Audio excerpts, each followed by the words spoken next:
What happens when a prank goes too far? A deadly trucker chase, a kidnapped friend, and a deadly game of cat and mouse. It's not just a road trip anymore. Can the brothers survive, or will Rusty Nail finally get his revenge? Today I'll recap a 2001 thriller action film, Joyride. So keep your eyes wide open and stay safe. The movie kicks off with Lewis Thomas, a college student on a mission to drive from California to Colorado. His plan? Pick up his childhood friend and longtime crush, Venna, so they can spend summer break together. But fate, and a few bad decisions, have other plans. Before Lewis can make it to Venna, he takes a detour to Salt Lake City to bail out his estranged brother, Fuller. Fuller's always been the troublemaker of the family, and this time's no different. He's been locked up. Lewis, being the responsible one, bails him out, and Fuller jumps at the chance to tag along for the ride. Fuller is charming, reckless, and full of wild ideas. He convinces Lewis to fix up an old CB radio in the car just for fun. The brothers use it to prank lonely truckers, pretending to be a girl named Candy Cane. They pick a poor soul with a deep, gravelly voice named Rusty Nail. Fuller, always pushing the limits, teases Rusty a little too much, and that's when things start going horribly wrong. Fuller can't resist adding a little trouble to their road trip fun. He has a CB radio hooked up in Lewis's car, a device truckers use to chat with each other on the road. Soon, the two brothers are eavesdropping on all kinds of trucker talk, from traffic warnings to quirky conversations. But just listening isn't enough for Fuller. He convinces Lewis to pull a prank on a trucker with the handle Rusty Nail. "It's harmless," Fuller says. "Just pretend to be a girl named Candy Cane. Trust me, it'll be hilarious." Against his better judgment, Lewis plays along, pretending to be the sweet, flirty Candy Cane. The prank escalates when Fuller sets up a fake date. They tell Rusty Nail that Candy Cane will be waiting for him in room 17 at the same motel where they're spending the night. There's just one problem. Room 17 belongs to a rude, arrogant businessman who ticked Fuller off earlier at the front desk. It's payback, Fuller style. As night falls, the brothers wait in the room next door, CB radio in hand. They hear Rusty Nail pull into the parking lot.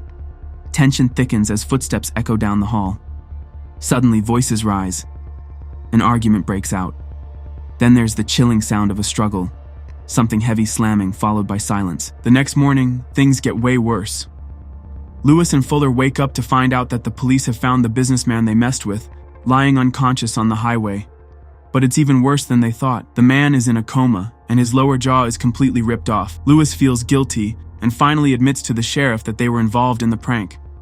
Sheriff Ritter gets in their faces, furious about what happened, but for some reason, he lets them go. It's clear that they're lucky this time, but they don't really feel lucky at all. As they continue their road trip, things take another creepy turn.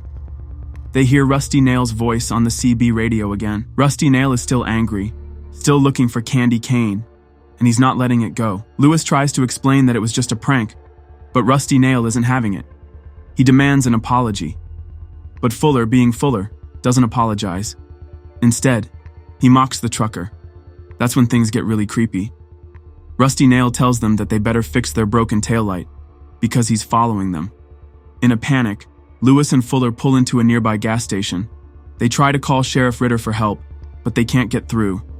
As they're trying to figure out their next move, they spot a huge ice truck pulling into the station. Thinking it's Rusty Nail, they panic and try to drive away. But it's a dead end. They can't escape. The ice truck driver is right behind them, and they're trapped. It turns out, the driver is just a kind stranger trying to return Lewis's credit card. Lewis had left it behind in all the chaos the night before, and the driver was just trying to help. Before they can even breathe a sigh of relief, things take another turn for the worse. The real Rusty Nail shows up in his truck.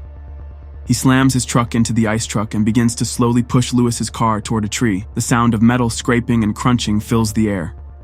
Fuller, completely losing it, starts screaming and apologizing like crazy. But Rusty Nail just watches them, cold as ice. As the car is crushed against the tree, Rusty Nail simply shrugs and drives off. He calls it all a retaliatory joke.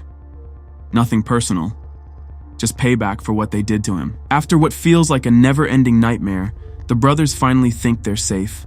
They arrive in Colorado and pick up Venna, hoping things will calm down. They stop at a small motel for some rest, and Lewis, exhausted, falls asleep. But the peace doesn't last long. In the middle of the night, Rusty Nail calls their room. He's found them, and worse, he knows Venna is with them now. The brothers panic and flee the motel, jumping into the car and speeding away.